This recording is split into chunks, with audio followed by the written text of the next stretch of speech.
How to log into Royal Mail Employee Portal. Hi everyone, this is Alana from Create Login and Delete. Let's jump right into the video.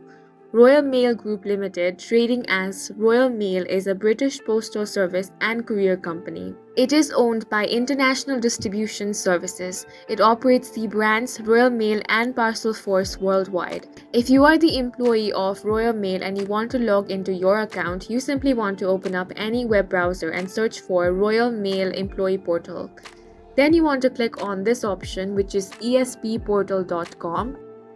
On this page, you have the login option. Start by entering your last name, then enter your date of birth. After that, you want to enter the national insurance number. Then enter the ESP Portal Share View password. Now click on the Login option. If all the details are correct, you will be logged into your account. In case you have forgotten your password, click on the option of Forgot Your Password. Then on the next page, you can reset your password by completing the form.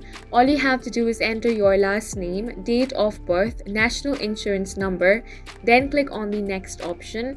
If all the details provided are correct, you will be able to reset your password. In case you're facing any difficulty, you can click on the option of Need Help Logging In. And that's it for this video. If you have any questions or confusions, do leave them on the comment section, and don't forget to hit the like button and subscribe for more helpful tutorials.